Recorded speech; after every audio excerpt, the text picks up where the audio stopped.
China को counter करने का एक ही रास्ता है, चाइना से हमारी निर्भरता कम करनी पड़ेगी। अगर भारत और चाइना में युद्ध होता है तो भारत को लॉस बॉर्डर पे हो या ना हो, मार्केट का लॉस बहुत ज्यादा हो जाएगा।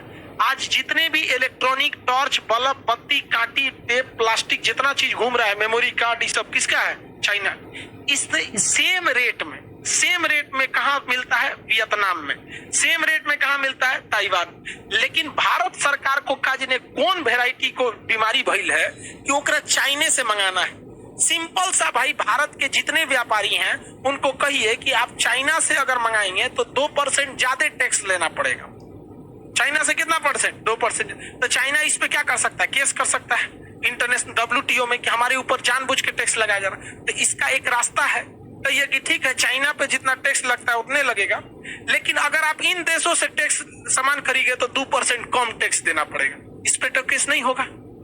और उसके बाद जितना कस्टम डिपार्टमेंट है जो जहाजों को क्या करता है, ले आता है, लगाता है, सबको अंदर अंदर इशारा कर दो। चाइना की जहाज है 10 दिन देर से कर दो, ओकरा संटिंग में खड़ा करो, आउटर के बाहर। देखते हैं कैसे पटना में ट्रेन आती है तो दानापुर में खड़ा कर देता है। जितना हिंदी मीडियम की ट्रेन आएगी सबको कहाँ खड़ा कर देता है? दानापुर। और CBSE वाली आती है राजधानी, शताब्दी, दुरंतो, धाए धाए लगाता है सबको। वैसे चाइना को साइड करिए। अब कोई भी दुकानदार या डीलर क्या देखेगा कि चाइना से इन देशों से खरीद रहे हैं, सस्ता भी पड़ रहा है और दिक्कत भी नहीं हो रहा है यहाँ पर। तो हम लोग की निर्भरता खत्म करेंगे तब तो। मेमोरी कार्ड, जब गलवान घाटी से युद्ध हुआ था तो मेमोरी कार्ड कितना तेज महंगा हो गया था, बहुत रेट उसके क्या हो गए थे, महंगा। तो ये कमजोरी जानता है कौन? चाइना। और चाइना ने भारत की एक और कमर तोड़ दी है। RCEP एक समझौता कर दिया है चाइना इन देशों के साथ। मतलब चाइना को जितना मन सामान इन देशों में बेच देगा। तो भारत जो फ्यूचर में प्लान बना रहा है ना, हम ये करेंगे, तो चाइना को ही पता है कि फ्यूचर में आप वियतनाम से खरीदेंगे, सारा सामान वो अपना कार भर देगा वियतनाम में, ढो के ले जाइए यहाँ से। तो उसकी सोच सकते हैं कितना आगे। आपको क्या लगता है हमारे नेताओं को ये सब पता भी होगा RCEP क्या होता है?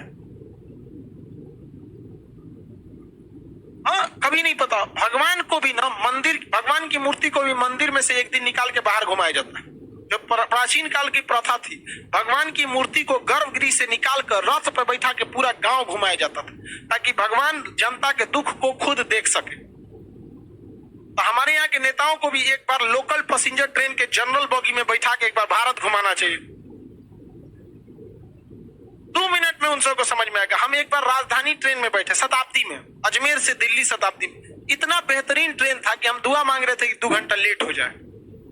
इतना बेहतरीन, हर घंटे कुछ खाने को दे रहा है, अंदर अनाउंस हो रहा है कि ये स्टेशन 2 मिनट बाद आने वाला है, ट्रेन राइट टाइम चल रही है। हमेशा कौन आके पूछ रहा है, तो उसमें नेता घूमता है सब। उसको लगता है कि देश इतना अच्छा है। आओ ना एक बार तनी पैसेंजर में, दानापुर में 4 घंटा रोकेगा, आउटर पे ना पैदल आओगे पटना जंक्शन, 2 मिनट में समझ में आ जाएगा। कौन सा ये जगह, ये देश कौन सा है? जापान। भारत से अच्छा खासा दूरी पर है कौन देश? जापान।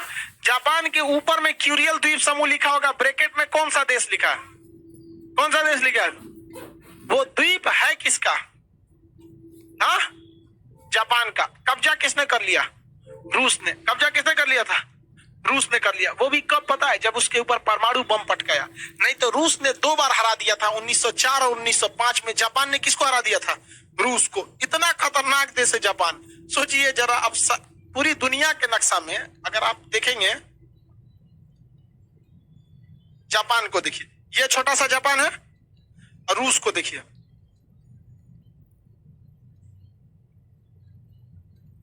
दो बार हराया था किसने? जापान ने। किसको? रूस को हरा दिया था। जापान की नौसेना इतनी तगड़ी थी कि यहाँ पर रूस की जितनी भी नौसेना थी ना, सारी नौसेना को इस साइड में क्या कर दिया? जापान ने मार दिया। इस साइड की रूस की पूरी तरह नौसेना ही खत्म हो गई थी। जापान ने टेक्नोलॉजी क्या लगाया? रूस के जो जहाज थे, उसमें तोप बहुत ज्यादा लगे हुए थे। तो जापान ने क्या किया? अपना जो जहाज बनाया, जहाज का साइज छोटा था, और उसमें क्या किया? वेल्डिंग करके लोहा हुआ इतना बड़ा बना दिया, इसमें अल्युमिनियम टीना साट दिया। जबकि मेन जहाज कितना दूर है? इतने दूर। आई समय क्या साट दिया? लोहा टीना पतरा साट दिया। अब इतनी बड़ी जहाज दिख रही। अभी बताइए, यहाँ तोप का गोला लगेगा तो ये जहाज डूबेगी। तो टीना का छेद के तोप का गोला उधर चला गया। अब कलर किया था सेम कलर का, हम ना आपको किए हैं ताकि आपको पता चल रहा है मेन हिस्सा ये है, और उसने सेम कलर से कर दिया था लंबा। अब वो मार रहा है तोप का गोला, हाँ था लग गया अब तो डूबेगा। कौन डूबेगा, वो यहां से मार दिया, वो ले आकर पूरी तरह से इधर की नौसेना क्या हो गई, रूस की खत्म हो गई।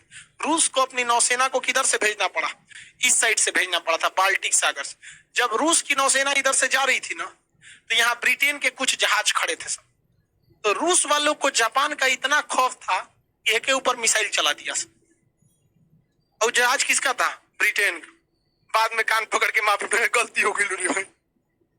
ब्रिटेन वाले एक नंबर के कमीना, फोन कर दिया किसको, जापान को, जैतो इनमें से जापान वाला अंडमान के पास पहुंच के इंतजार कर रहा था सर।